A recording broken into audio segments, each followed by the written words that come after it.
Olá, tudo bem? Está começando mais um programa Agora Agro e você vai ver na edição de hoje: 67% das exportações de Goiás saem do setor do agronegócio. Mesmo com redução, China e Hong Kong compram muita carne bovina do Brasil. China vem logo atrás na compra também de carne bovina. Vamos falar sobre o mercado do boi gordo e também sobre a carga tributária brasileira. O Agora Agro já está no ar.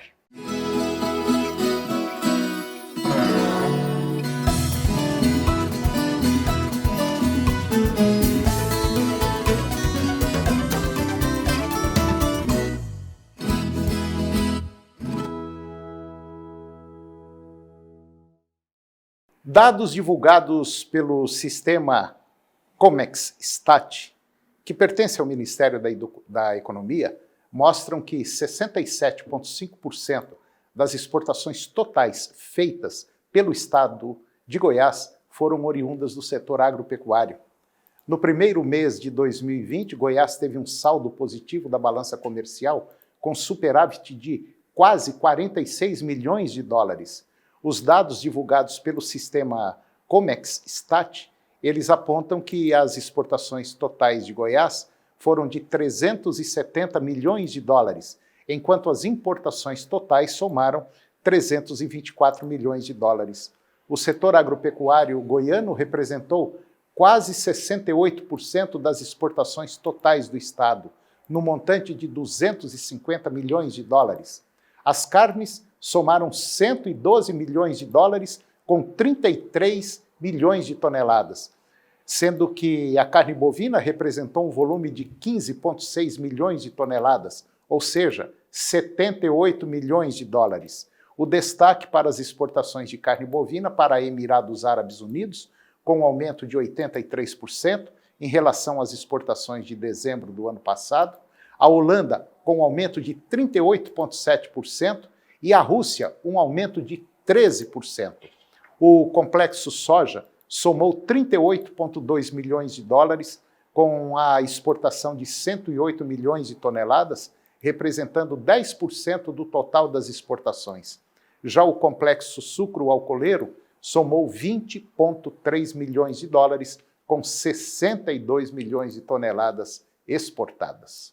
As informações são da Associação Brasileira dos Frigoríficos, a Abrafrigo, que compilou as informações da SECEX, que pertence ao Ministério do Desenvolvimento, Indústria e Comércio Exterior, e mostram que as compras realizadas pela China através do continente e também da cidade-estado de Hong Kong, sendo reduzidas em 33 mil toneladas em relação aos números recordes de dezembro, quando os chineses importaram sozinhos 110 mil toneladas do produto brasileiro.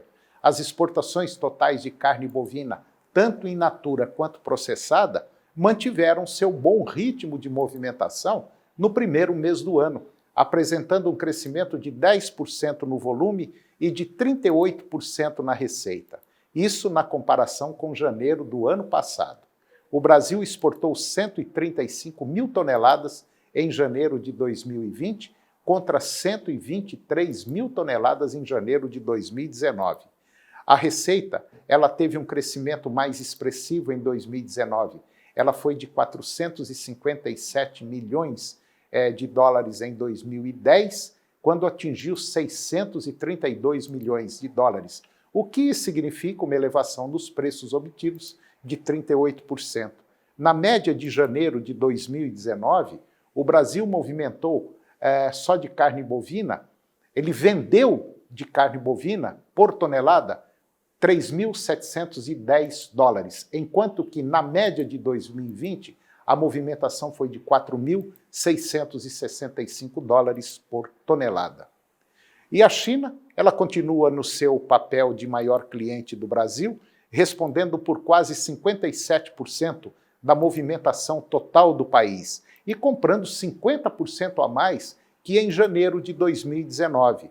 Foram para este destino 53.500 toneladas comercializadas para o continente, 126% a mais, e as 23.800 toneladas via Hong Kong, ou seja, teve uma queda de 13% no total, que foram de 77 mil toneladas. No ano passado, 2019, no mesmo mês, as importações foram de 23.500 toneladas pelo continente e 27.500 toneladas somente por Hong Kong, perfazendo um total de 51 mil toneladas. Entre os 20 maiores clientes do Brasil, o Chile vem em segundo lugar como o maior importador de janeiro, com 6.182 toneladas. O Egito em terceiro, com 5.400 toneladas, e a Rússia, com 4.900 toneladas, ocupou a quarta posição. Em quinto lugar, vem a Arábia Saudita, com 3.900 toneladas. Em sexta posição, vieram os Emirados Árabes, com 3.600 toneladas. E na sétima posição, aparece Israel, com 3.500 toneladas agora em 2020. No total movimentado, segundo a Abrafrigo, 48 países ampliaram as suas aquisições do Brasil em 2020, enquanto outros 59 diminuíram as suas compras. E depois do intervalo nós vamos falar sobre o mercado do boi gordo e também sobre a carga tributária brasileira. Nós voltamos já, é um minuto só.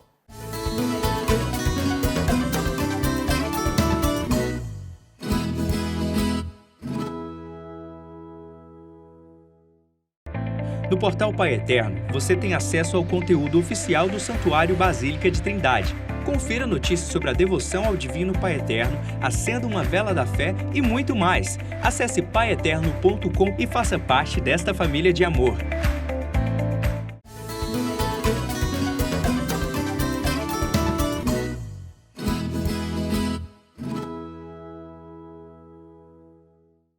Como anda o mercado do boi gordo?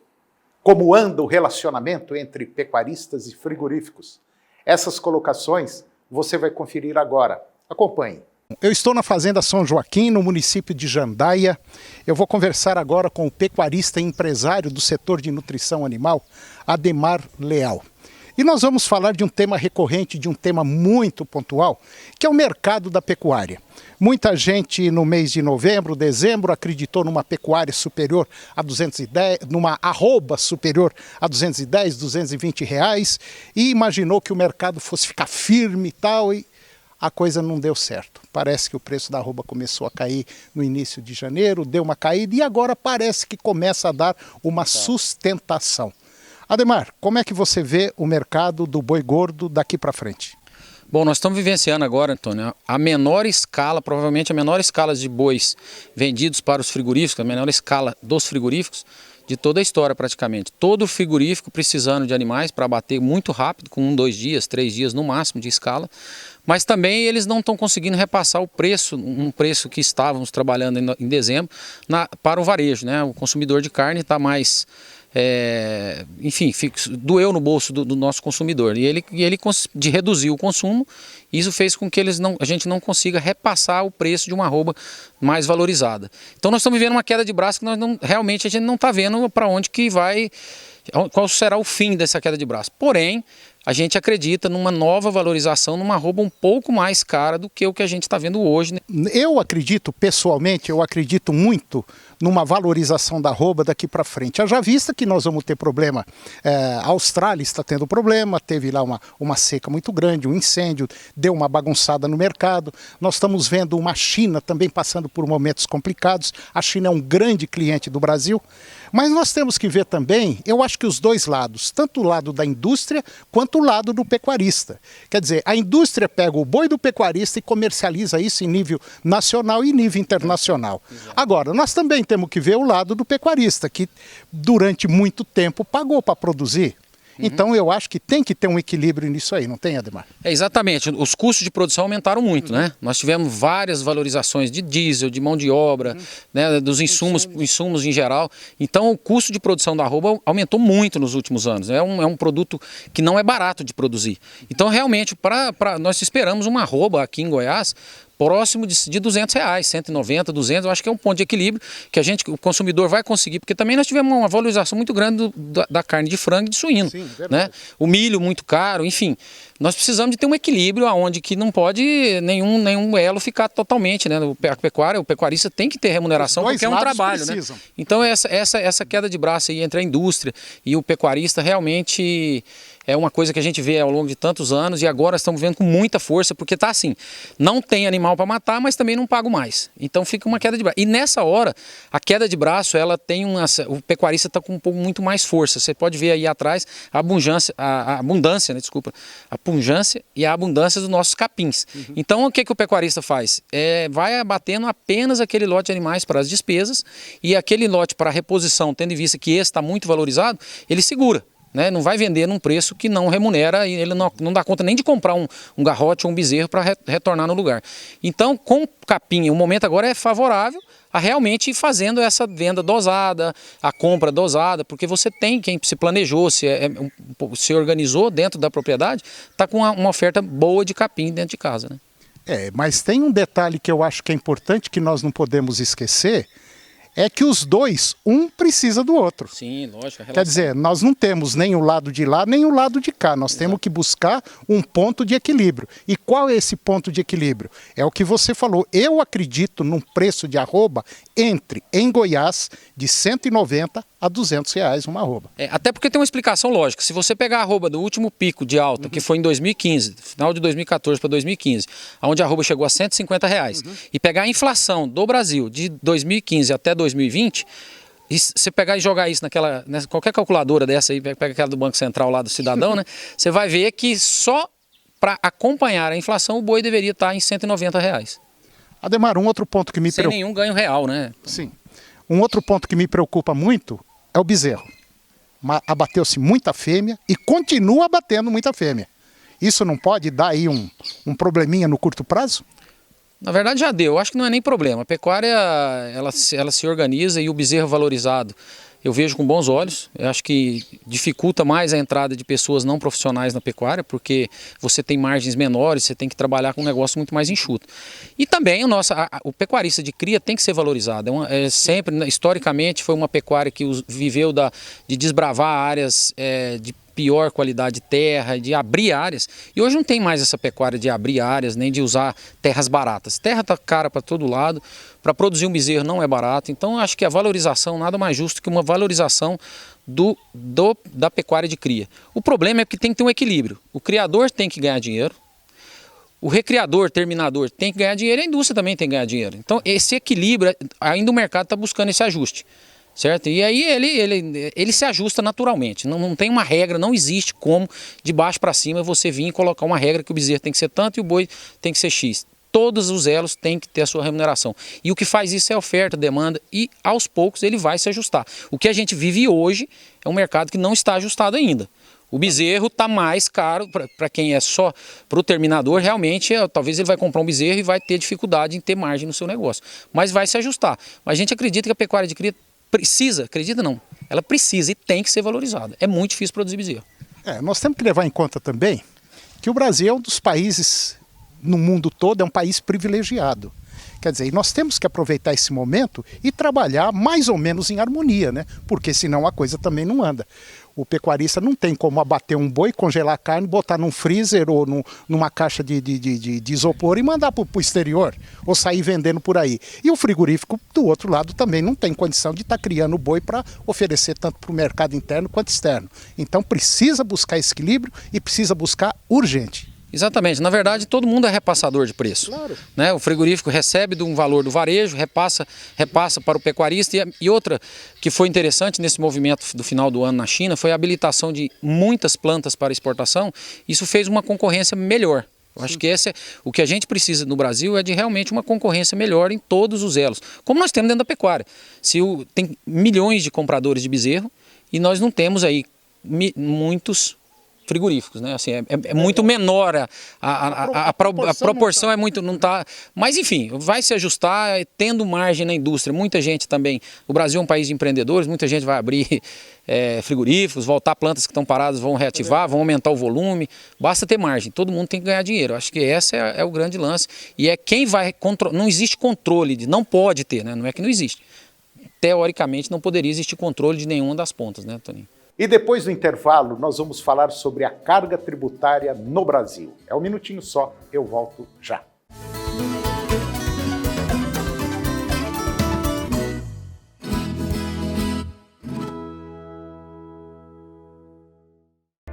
No portal Pai Eterno, você tem acesso ao conteúdo oficial do Santuário Basílica de Trindade. Confira notícias sobre a devoção ao Divino Pai Eterno, acenda uma vela da fé e muito mais. Acesse paieterno.com e faça parte desta família de amor.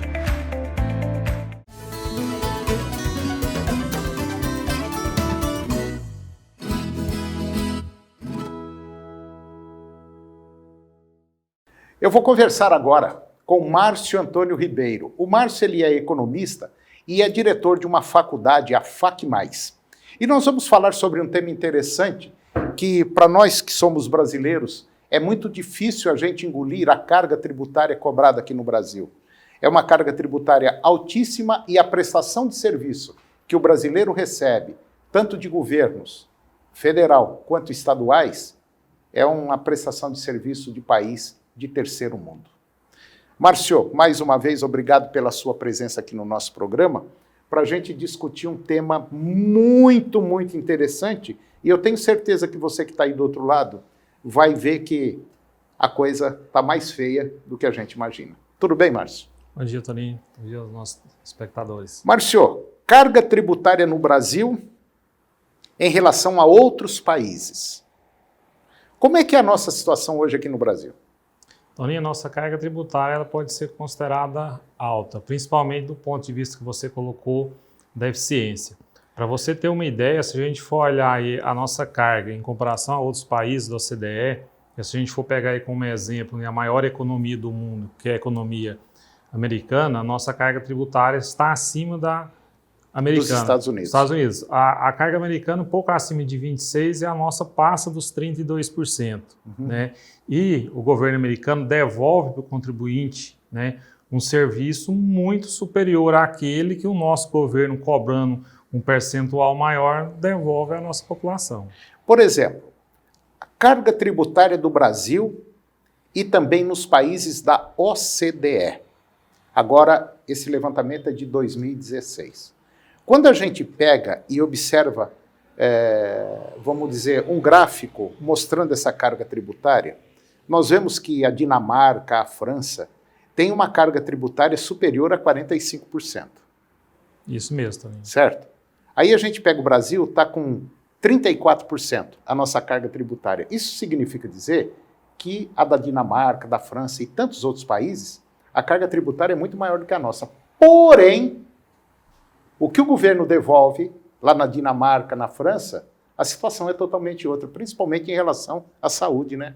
Isso, Toninho. Então, esse valor, né, que o contribuinte brasileiro paga, né, ele não é devolvido de forma satisfatória. Se você for olhar no exemplo da OCDE, como você bem mencionou, existem outros países que têm uma carga muito maior.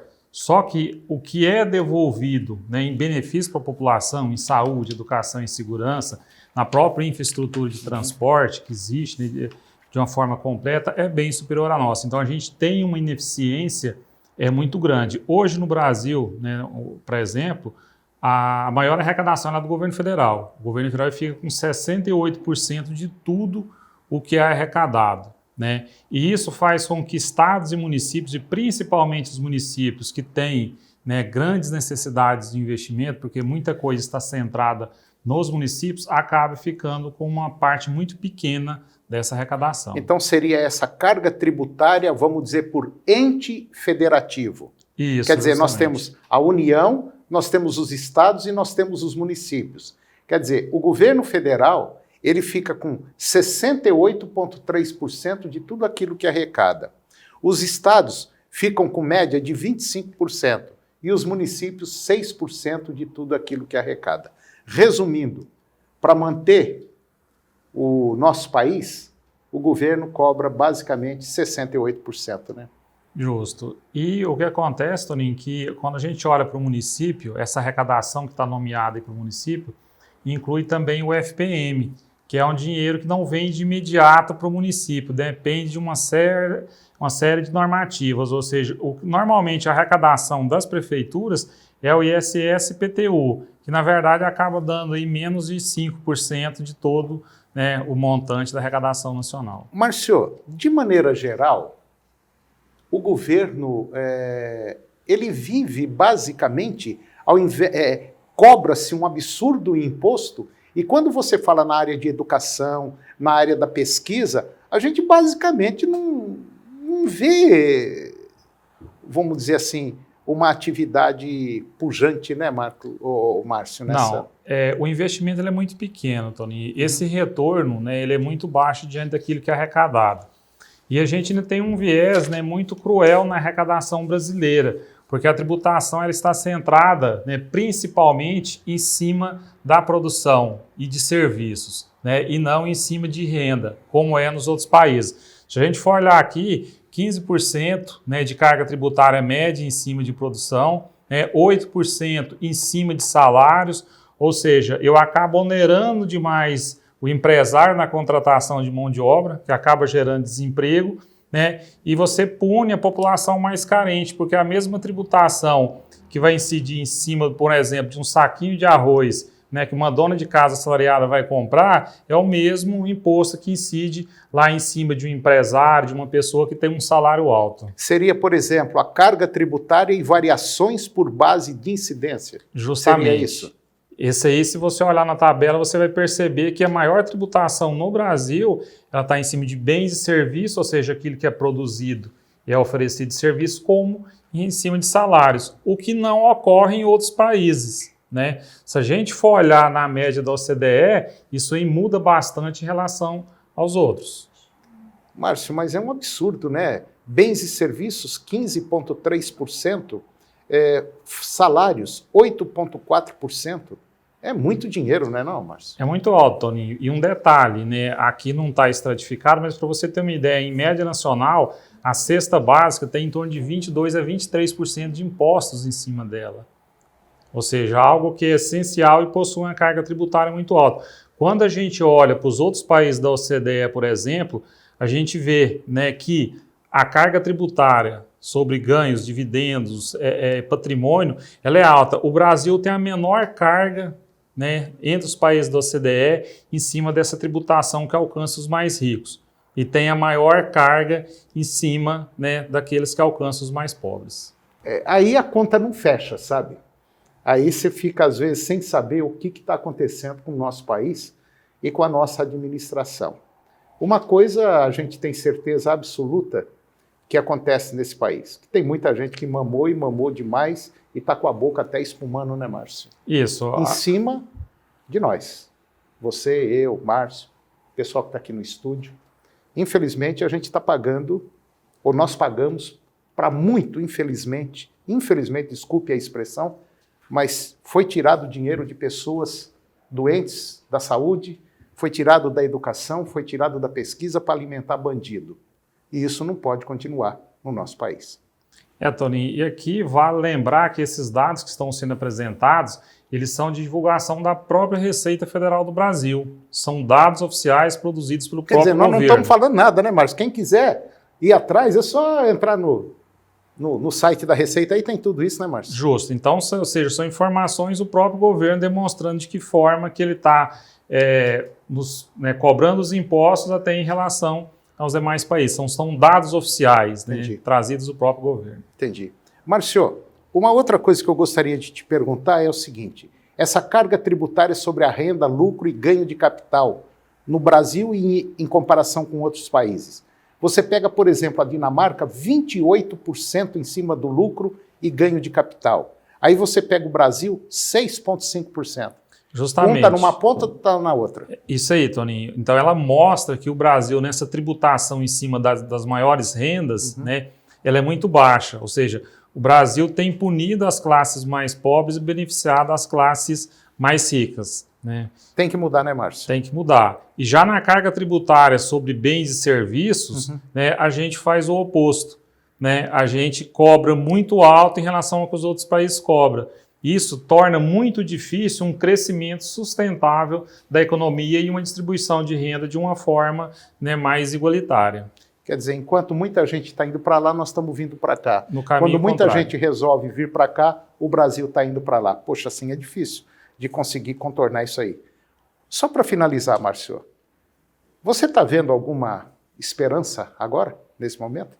Toninho, muito difícil. Existem algumas discussões para a reforma tributária, mas isso vai mexer em muitos privilégios e vai ser uma tarefa árdua, mas tenho esperança que a gente consiga chegar lá. E é necessário, senão não vai conseguir resolver o problema. Quer dizer, é por isso que está difícil de governar esse país. Justamente. Jogo de interesse muito alto. Muito grande.